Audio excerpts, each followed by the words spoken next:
Hello everyone, it's Mike Levin, SEO from Inwood, and I'm out walking the big guy here. Let's see, there he is. Oh, lucky you, you get to see him do his poo dance.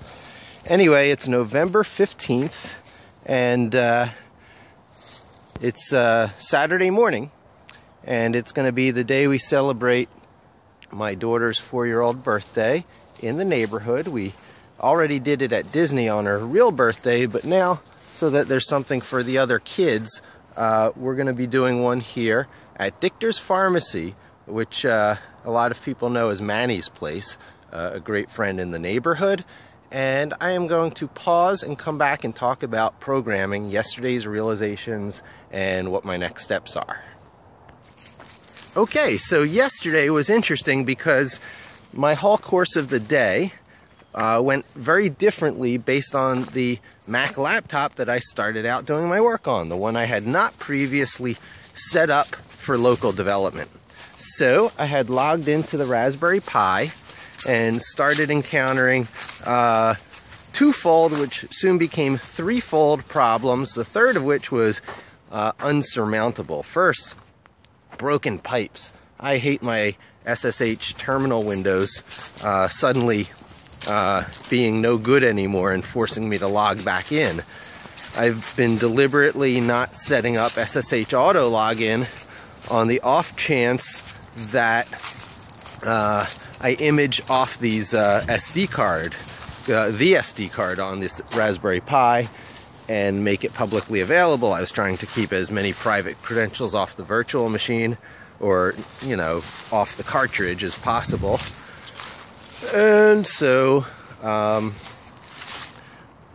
broken pipes through SSH windows are annoying, and I haven't been using anything special to keep the sessions alive, so that's the first thing that got annoying yesterday. The second is that when you stop and start the server, anytime you edit the .py files, the Python server stops and restarts under Flask. That's just the way it's written, so that you don't have to manually stop and start the server yourself every time. People always make the criticism that things like ActiveServerPage.net and all these other dynamic technologies that let you edit files directly while the server's still running are not stopping and starting the server. Well, the truth is they are doing a little bit of recompiling, moving things in and out of memory space, maybe slightly more efficiently than stopping and starting the server, but still everyone's got to do something, because you got to take the code that's running in memory currently and replace it with new code. So the Raspberry Pi isn't so fast at doing that, and I hate waiting for it.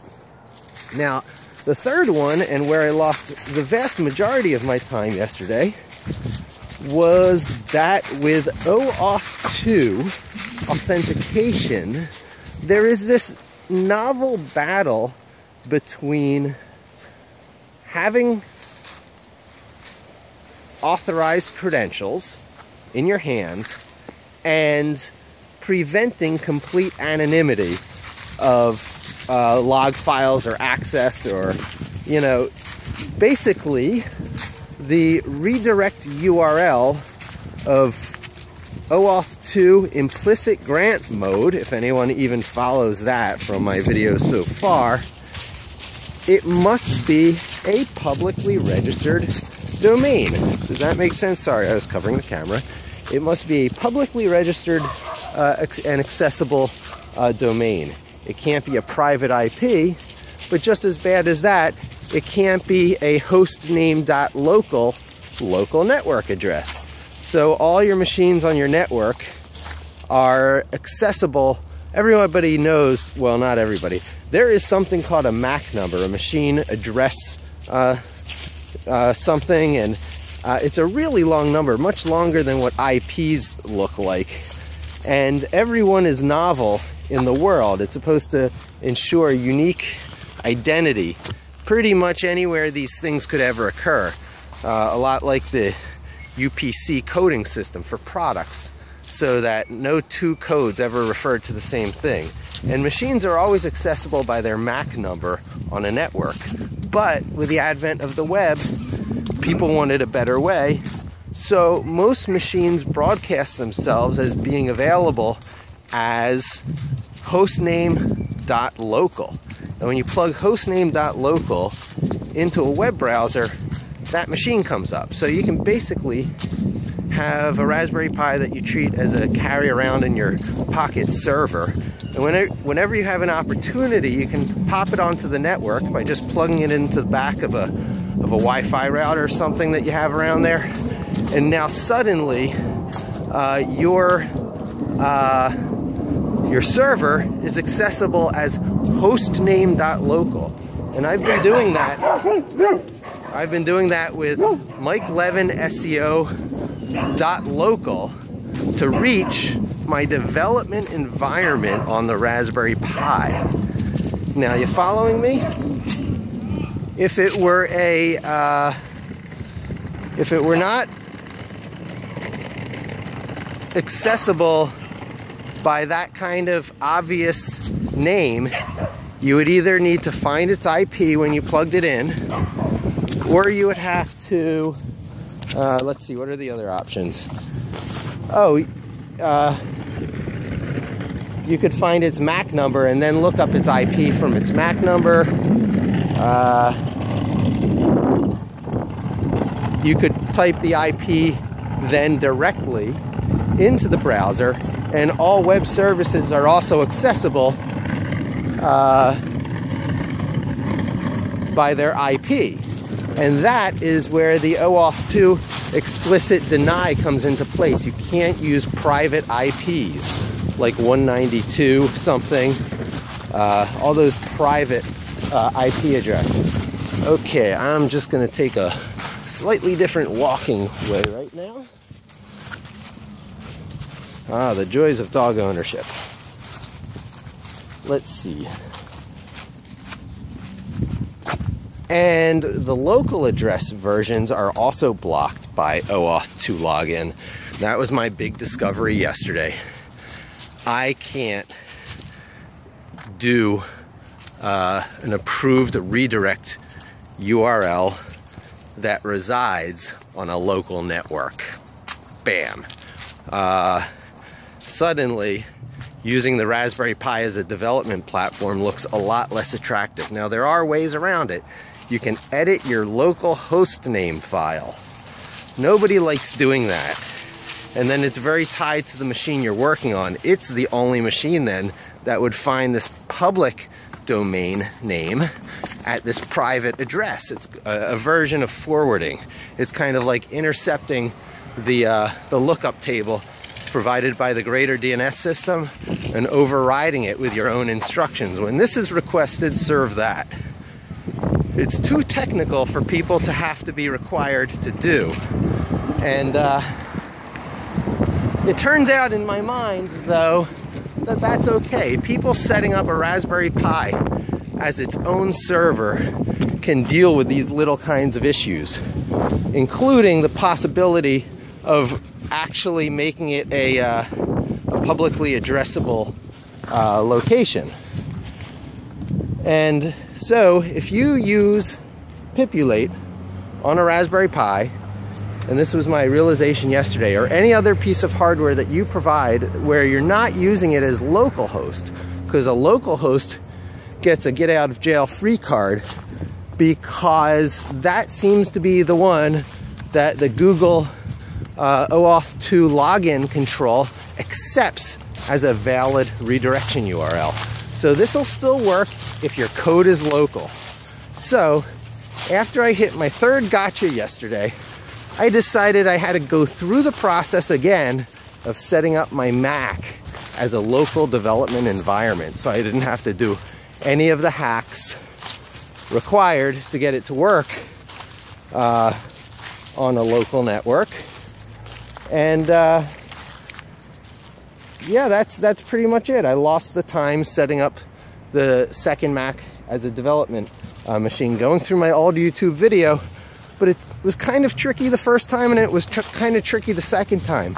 I might have to distill it down into better documentation, but then I installed all its requirements, got Pipulate running local, and at least cranked out one piece of code that I really wanted to get done on Code with Mike Friday.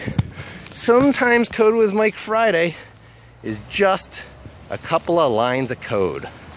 Sometimes Code with Mike Friday is doing one JavaScript to redirect based on the detection of a hash symbol in the URL, and then if found, continuing everything after the hash symbol as a query string instead of being magically filtered out through the behavior of web browsers when used after a hashtag. Very clever. It's exactly the way implicit access should be granted. It is a great way to make sure that there's only one location for a man-in-the-middle attack, and that's between a secured Google server and some app that was written by a developer who presumably knew what he was doing. Let's see if Cecil jumps. Come on, doggy. Oh, I hope the camera got that. Cecil jumps. So, Code with Mike Friday, one redirect and a JavaScript substring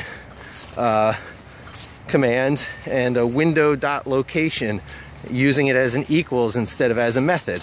And that pretty much covers everything I did yesterday that was new material, new ground, and not simply setting up another local development machine. I really need to make sure that's well documented if I'm not advocating necessarily starting on a Raspberry Pi.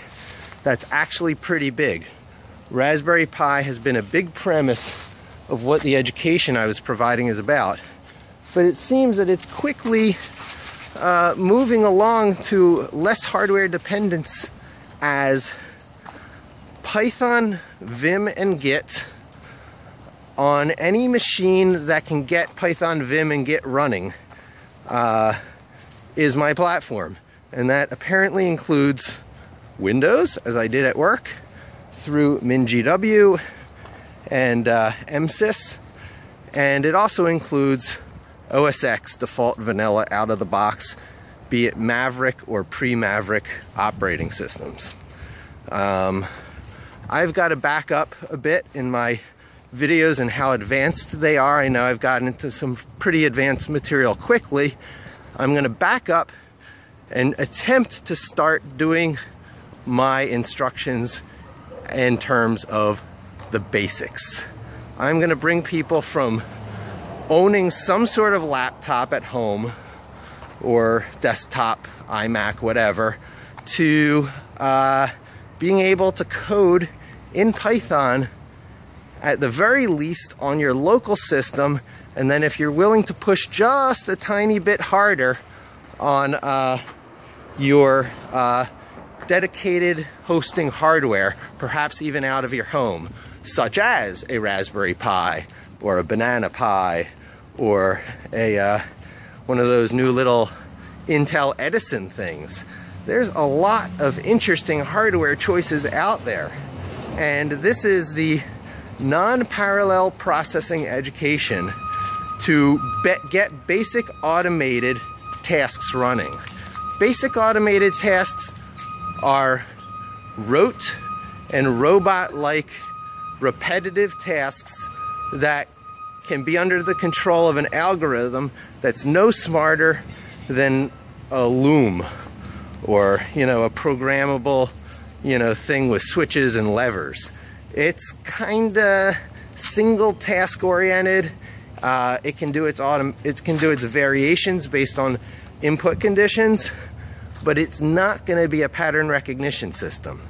It's not going to be an incredibly powerful self-guidance system. For that you need a fair degree of parallel processing, and for that you need other types of hardware than the super duper cheap you can find in extremely tiny formats these days. So I start out with the non-parallel processing core education of automated tasks on computer systems, be it your desktop or dedicated servers, which I'll talk you through setting up, or it can be, let's see, this is what the education I was planning on giving you. Yeah, so you'll be able to follow along and pick up some simple things that I'll lay out, I suppose, as Python essentially is at its heart, but then also Git and Vim and optionally some Linux commands, just enough to make it into a something that can execute Python and have files hosted pretty much the same way. Anyway, thanks for joining me. Hope to talk to you again soon, and don't forget to subscribe. Bye.